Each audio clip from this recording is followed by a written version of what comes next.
BJP करवाती है। उनके 2-3 इशू है, वो मैं एक बार बता देता हूं यहाँ पे, खास करके हरियाणा वालों को। जो इनका टारगेट है, उनकी चाल का हमको पता रहना चाहिए कि वो बनेगी, उन पर आप ध्यान रखना। कुछ किसान संगठन नए बनेंगे, कुछ किसान संगठनों से टूट होगी। एसकेएम भी सरकारी एसकेएम देश में बनेगा। उनका टारगेट है कि हरियाणा अगर हट जाएगा तो हम पूरे देश पे काबू पा लेंगे। ये बड़ी चाल उनकी है। उन्होंने यूपी में भी एक चाल चली थी, एक बिरादरी वहां पे यादव बिरादरी है। यादव भी 2 तरह के, हमको भी नहीं पता था। उन्होंने कहा कि यादवों को कैसे तोड़ा जाएगा। खाप पंचायत पे उनका पहला फोकस था, फिर इस पे है। अगला टारगेट आपके गांव के मंदिरों पे है। वे जोन सी लड़ाई लड़ रहे, वही हमको हथियार इस्तेमाल करना पड़ेगा। जितने भी गांव के मंदिर हैं, हम सब मंदिरों में पूजा पाठ करें। यहाँ पे भी मंदिर बना हुआ है, सब गांव के लोग चंदा इकट्ठा करके यहाँ पे पूरा मंदिर बनाया, पूरी इसकी मंदिर की जगह है। लेकिन गांव के लोग इसकी समिति कमेटी नहीं बनाते। कहले भाई क्या करेगा, वो कर लेंगे, आप नहीं करोगे भाई, बीजेपी वाले कर लेंगे, और कागजू पक्कू में पक्का रखेंगे और आपको यहाँ आने भी नहीं देंगे। ये उनका टारगेट है। जितने भी मंदिर हैं, अपनी गांव की कमेटी बनाओ, उसमें अपने मंदिरों को अपने कब्जे में लो, नहीं तो सब बीजेपी के लोग आपके मंदिरों पे कमेटी बना के उनसे कब्जे करेंगे, कागजों में कर लेंगे। सब एक बनाएंगे यहाँ पे तहसील में, और वहां से चिट्ठी दे देंगे कि उस गांव में भी हम ही संचालन कर रहे हैं, उसमें भी एक समिति बनाएंगे और शहर में बैठा रहेगा उनके संघ के लोग, और वे करीब 40-50 गांवों के मंदिरों की चिट्ठी वहां से ही दे देंगे। आप कुछ नहीं कर सकते, ये जगह भी जाएगी। उनका सबसे बड़ा टारगेट ये भी है, जो भी यहाँ पे कमेटी फैसला लेगी उसमें हम सब लोग उस पर मोहर लगाए, उस पर सहमति जताए, सब लोग उसके ऊपर काम करेंगे। हमारे इशू दूसरे हो रहे हैं, किसान के मुद्दे हैं। एमएसपी गारंटी कानून का एक बड़ा सवाल है, वो देश में लागू होना चाहिए। पहला उत्तर था कि हरियाणा में राजस्थान का भी फसलें बिकती थी, उत्तर प्रदेश की भी बिकती थी, हिमाचल की भी बिकती थी, उत्तराखंड भी लेकर आता था। आज हालात क्या हो गई कि हरियाणा का किसान भी अपनी फसल नहीं बेच पाता। ये इसलिए हुआ कि जो भी आपकी एमएसपी पे खरीद होती है, हरियाणा के किसान की भी पूरी खरीद नहीं होती। जो व्यापारी है वो खरीद में लग गया, बाहर से सस्ते में खरीदता है और हरियाणा के किसान के नाम पे बेचता है। हरियाणा और पंजाब और पश्चिम उत्तर प्रदेश के कुछ क्षेत्र में वे व्यापारी बेचते हैं फसलों को। बिहार में 800 रुपए क्विंटल धान है, क्या यहाँ का हरियाणा का किसान बेचता है 800 रुपए क्विंटल? वे ट्रक भरकर रोज 5-6 हजार ट्रक भरकर रोज हरियाणा और पंजाब में जाते हैं। वो उन सस्ता किसानों की खरीद वहां पर होती है। वहां पर मंडी नहीं, बिहार में मंडी सिस्टम खत्म हो गया, वहां पर कोई मंडी नहीं है। व्यापारी गांव में जाएगा, अपनी गाड़ी लगाएगा, सस्ते में 800 से 1000 रुपए में धान खरीदेगा, बड़े गोदाम लगा हुआ ट्रक भर के, और दिल्ली यहाँ पे भेजेगा। मंडी में नहीं बिकता, वो गोदाम में सीधा जाएगा, किसान के नाम से पर्ची कटेगी। कौन देख रहा है किसके नाम से कटेगी? फर्जी अकाउंट। एक फोन सिम 50 रुपए का कंपनी देती है, उससे किसान के नाम से रजिस्ट्रेशन होगा, उसका एक ओटीपी आएगा, 50 रुपए में किसान के नाम पर रजिस्ट्रेशन हो जाता है कि इस किसान ने वहां पर ठेके पर खेती ले रखी। फर्जी किसान है, फर्जी ओटीपी है, फर्जी सिम है, सिम लिया, तोड़ दिया के फिर दे दिया। एक फोन करते हैं, एक फोन से एक किसान तैयार हो जाता है सरकारी। बड़ी लड़ाई है, ये लड़ाई लड़नी पड़ेगी, ताकत के साथ में लड़नी पड़ेगी। ये बेईमान ज्योतिषी भी है, ये गए इलेक्शन में कि हम इतना जीतेंगे, हम इतने जीतेंगे। भाई पहले ही कैसे पता कितने जीतोगे? क्योंकि जब ज्योतिषी बेईमान हो जाए और राजा तानाशाह हो जाए तो ये स्थिति जब आती है। ये तानाशाह हो गए, और एक बिरादरी का अगर मैं नाम ले लूं तो भाई गुस्सा तो करो नहीं, क्योंकि जो उनकी पॉलिसी में, उनके जो एजेंडे में है, जाट बिरादरी के लिए उनका एक सीधा ही अकेला एक फंडा है। ध्यान से सुनो ना, मुझे नहीं पता कौन कौन बैठे, लेकिन मैं बता दूं उनके एजेंडे में है कि जो जाट है ये हिंदू नहीं बनने का, कभी भी इनको दूसरों से बांटने का काम करो। ठीक है, मेवात में क्या होना था कि चारों तरफ से ये लग जाएंगे, हरियाणा लग जाएगा, यूपी लग जाएगा, राजस्थान लग जाएगा। या तो ये लड़ेंगे तो फिर कह देना चाहिए तो ये लड़े, ना लड़े तो इनको हाथ लेकर चलो। ये आपको काटने का कोशिश कर रहे। हमारी बिरादरी तो किसान है, ये एक बिरादरी पे काम करते हैं, वो कैसे अलग होगी? अभी जातिगत संगठन बनेंगे, किसान संगठन, अलग अलग फसलों के किसान संगठन बनेंगे। हमारा उत्तर प्रदेश में गन्ना का एक संगठन होता था, अब वहां पे हर शुगर मिल के अलग संगठन बने। एक शुगर मिल का भुगतान दिलवा दिया, दूसरे का नहीं दिलवाया। जिसका मिल गया और जिसका नहीं मिला वो जुड़ता ही नहीं। और किसान करेगा क्या? गन्ने की जैसी कोई भी फसल हो, वो तो टाइम के सिर अगर नहीं जाएगी तो खत्म हो जाएगा किसान। तो बड़ी समस्या है, बड़ा संघर्ष होगा। और आने वाले टाइम पे ये किसान बिरादरी और खाप पंचायतें इस देश को बचाएगी। और हरियाणा पे हमें भी सहारा आपका ही है, नहीं तो हमें तो लपेट देंगे वहां वालों को। अगर हरियाणा ठीक रहेगा तो देश गुलाम नहीं होगा। कुछ लोग कहते रहते हैं हमारे बारे में भी इंगे घुमा फिरा कर जा।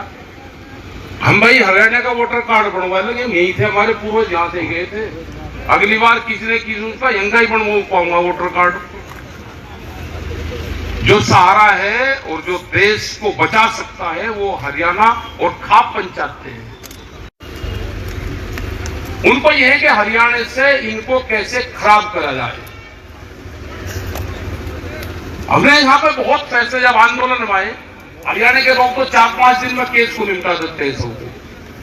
हमने बार बार कहा भाई तुम शांति रखना, आप लोग शांति रखना। हरियाणा की खाप पंचायत ने कभी भी एसकेएम में आने की कोशिश नहीं करी।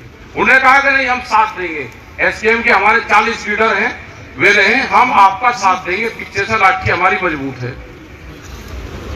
कभी खाप पंचायत में कोई दखलंदाजी एसकेएम में नहीं थी और इसीलिए यह आंदोलन कामयाब हुआ।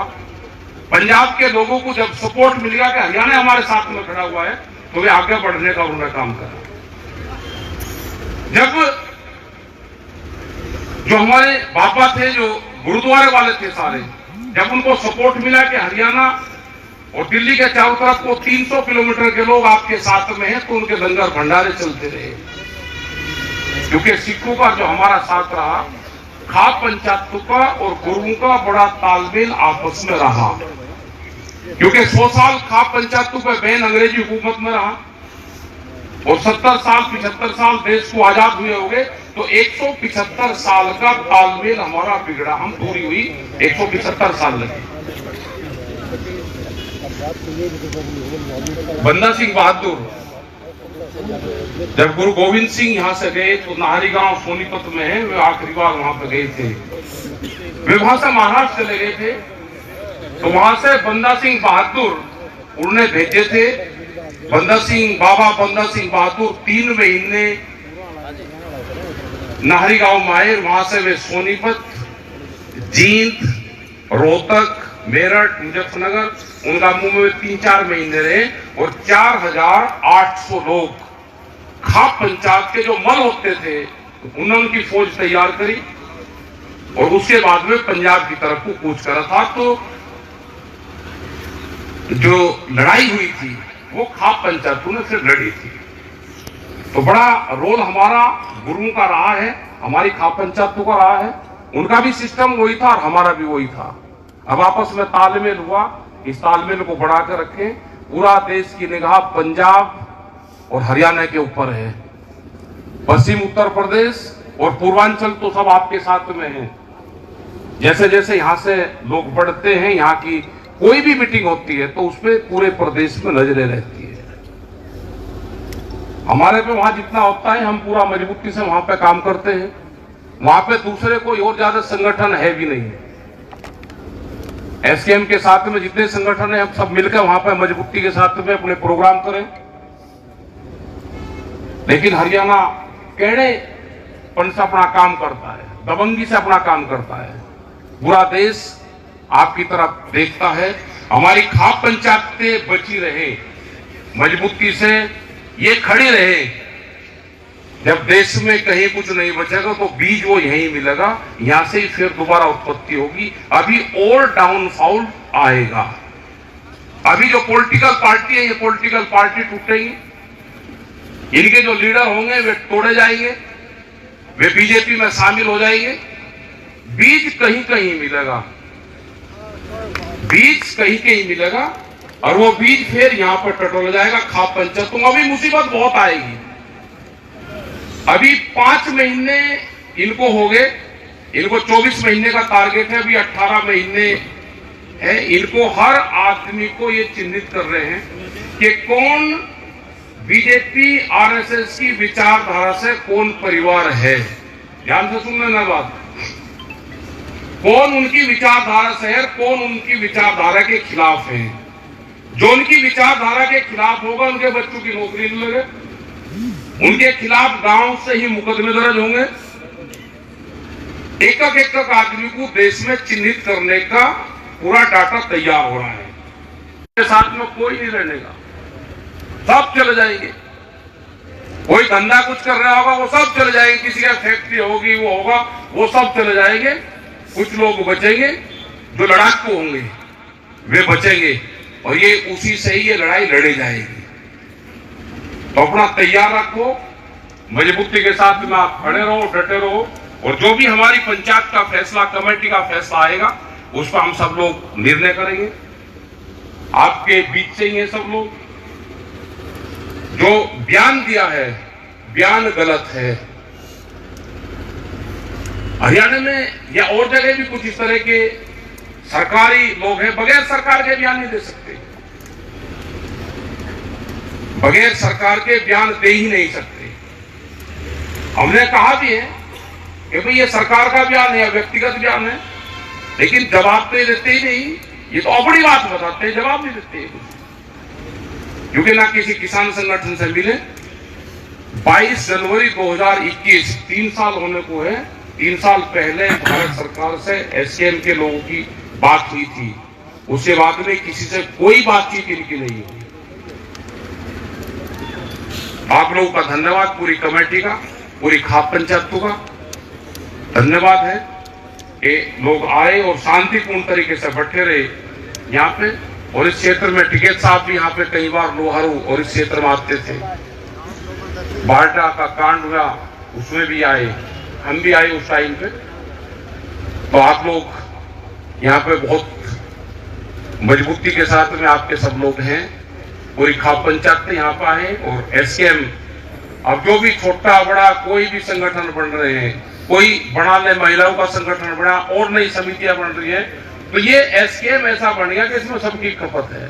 किसी के विचार एक दूसरे से नहीं मिले, दूसरा बना ले भाई, लेकिन आ जाए एसकेएम में अपना झंडा रख ले, कोई मना नहीं करता। अपना झंडा रख, अपना डंडा रख, अपना बिल्ला रख, 2100 रुपए में रजिस्ट्रेशन हो जाए, रजिस्ट्रेशन करवा कर आ जा, लेकिन लड़ाई लड़। उनके साथ में मत सरकारी मत बनना है, और जो सरकारी बनेंगे वे आपके बीच में आएंगे। तो आपका धन्यवाद। जय हिंद, जय भारत, जय हिंद संविधान।